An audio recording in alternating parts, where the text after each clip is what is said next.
This is Too Long for a Voice Note, a podcast about everything and nothing at the same time. Presented by Claire and Enzo. Our podcast is produced in London. Some conversations are just too long for a voice note. Hey, he's Enzo. And she's Claire. And this is Too Long for a Voice Note.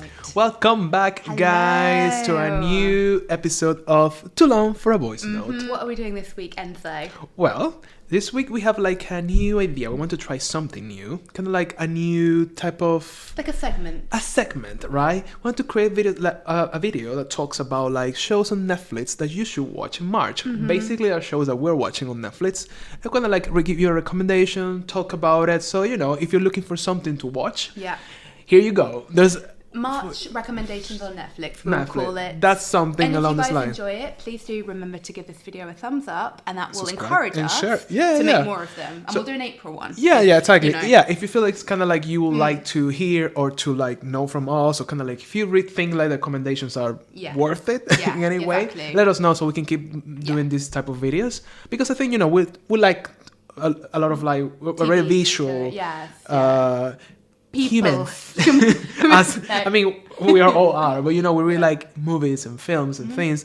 And sometimes I guess we don't have enough space to talk about them during the podcast because it's like, why we'll talk about just one thing, kind of. Anyway, this will be a space for us to share. And if you like it, please keep watching and let us know. So so I will start.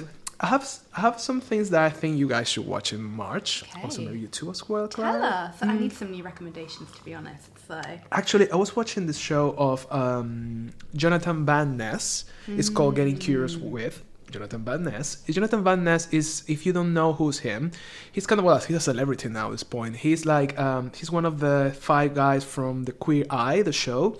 He got really big after the show. So he has his own podcast. He has his hairline. He's a hairdresser and a stylist. Okay, right. So, and you know, if you follow him, he's very like, he's like a really cool, funny person. He's like, he's non-binary. He's very open. He's very like, I don't know, he has such a good energy about him. And he has a podcast, which is called Getting Curious with Jonathan Van Ness. And the podcast became like such a popular show. And then after that, he got a book deal. And then he's doing like a tour with a book, which is come from the podcast. But now the podcast has a Netflix show, which I think is my goal. It would be so nice to have. Oh my gosh. You know. Too long for a voice note. Netflix. The Netflix series. Imagine. We were born for that. I swear to God. Imagine. But it's kind of cool because it's literally is the podcast, but he managed to have a Netflix show based on the same thing the podcast is about. Like, I think it's very interesting because Jonathan, he explores like anything that kind of it's interesting or comes to the mind of they. So I really like the idea of putting this on a Netflix show because it's kind of like the visual side of the podcast. So what kind of way. Topics is he are they so for about? example, I found really interesting, I think it's the first or second episode, he's talking about bugs overall. Okay. So he has like, because he's very comical, he's very like quirky in a way.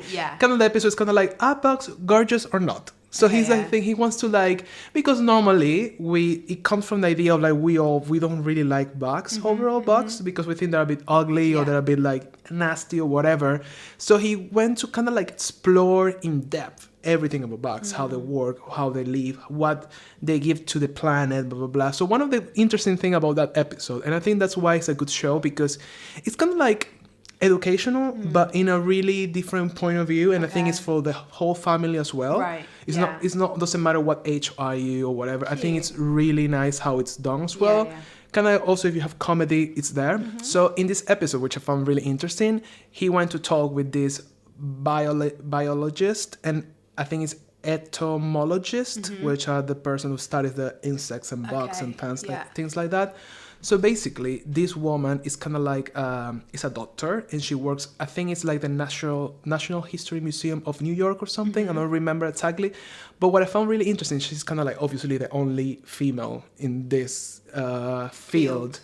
And she said something like, you know, there's also like sexism between the study of species as well.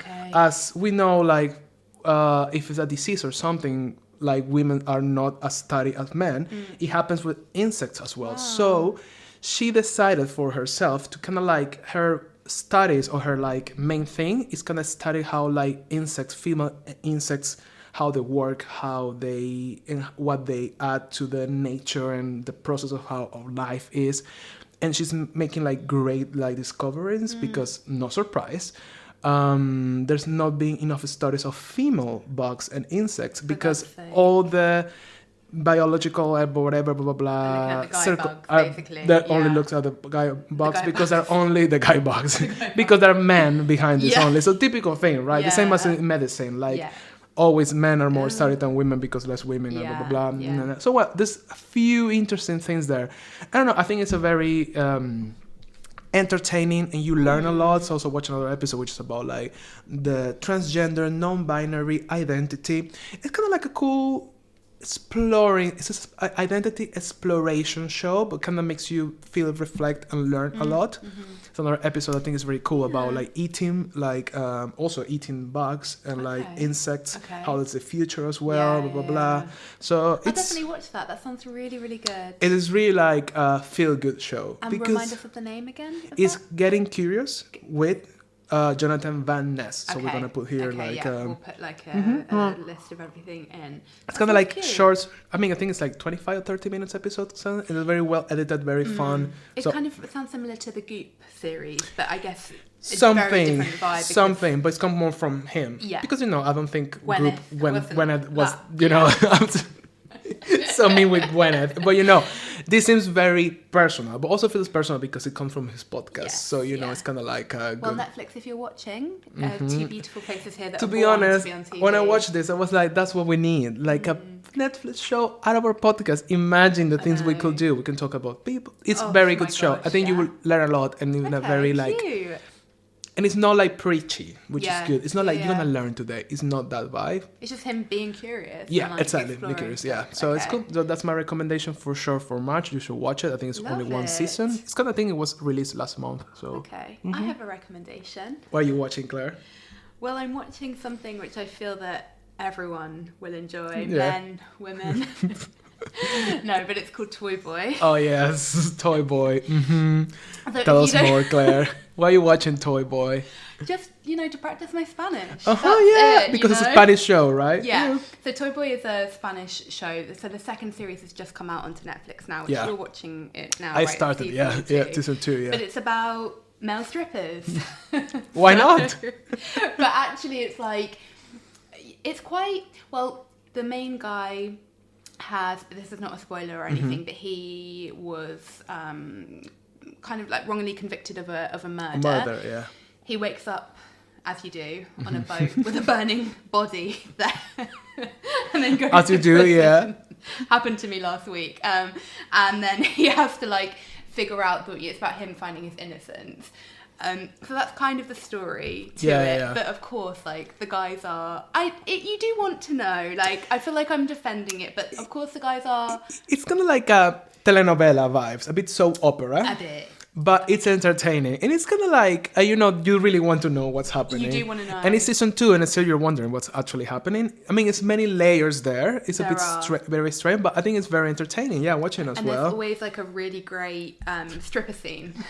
So for no reason. For literally no... the themes they come up with. What was your favourite in season 1? I watched it. Been a while. I watched that during the pandemic, I guess. I don't remember. Franco and I just watched it. Yeah, you just watched kind of more fresh, but it's kind of because basically there's these characters that are 6 guys or something that they work in the strip club, right? And the owner, it's me and Franco's personal obsessed with. So he owns the place, but he also dances with the guys, right? And he creates the choreography and stuff like that. And he's got his own drama going on, and then we've got the main guy. He's trying to kind of figure out stuff. The lawyer, the lady lawyer. The lady lawyer as She's well. also in Money Heist, the actress. Yeah. And it's very intense as well, but also I think it's a bit inclusive. For a soap opera kind of thing, it is very inclusive. There's different ethnicities. There's a guy that is mute. He cannot speak, but he understands very well. It's true. There's a guy that he's Oh, the boy, the son, the son son of the main lady. Yeah, I think maybe we don't know if he's gay or not. Yeah. I mean, he's kind of gay, but yeah. I think there's something more to his character. I feel. Okay. Like maybe some identity thing. Maybe also like mental health stuff. They talk Mental about health. a little bit. Yeah. But it is just kind of like, I wouldn't say it's feel good, but it's like generally like, if you want to just relax. If you want to kind of like check out. Check out, yeah. Basically, you want to check out, you can watch Honestly, when Franco and I Yeah. were watching it, we was like, yes, take it up! Take it. No, but the thing is, it's not as shallow as it sounds. That's the thing. It sounds pretty shallow. But it's also very, very dramatic. But I think Yeah. I don't remember that well season 1 because I just started watching season 2, and actually they have some good moments visually, and maybe I think this season they got more money. They've got more money. You can And tell. there's some like shots and things that are actually really good. It's kind of like very like well done. Kind of like you can tell there's a budget there. So it's Yeah. kind of like it's not like a shitty show. No. I would say. Completely. And one thing I would say as well is I think you learn a bit about modern day Spanish culture through that show, I think, because it's in like what town is it? It's like Malaga or something. It's like it's not like Madrid or I think it's Barcelona, Malaga. something like Yeah, I that. think it It's is like Malaga. very, and obviously they had like a massive recession, so they're kind of talking about True. that, and like it does give you a window, like unlike something like Money Heist, which is very it's not really about that. It's quite like not fantasy, but you know what I mean. Whereas this is very like realistic in a way. It makes you kind of like give you like a understanding. That, Yeah. And I can practice my Espanol. That's también. that's the way a that good I justify it. yeah, it's a good justification for So that. that's what I've been watching, Toy Boy. Good. I think I have another one more recommendation, which is not as light as Toy Boy. What's that? But I watched this movie called Baby Teeth, and I think it's from 2019 or something. But it just popped out in my Netflix list the other day. It's a very interesting show. I think it pops out because it's kind of ones that you look at the poster and it's like grabs your attention. It's kind of like this girl with this blue wig and an angle. It's kind of like very funky, and basically.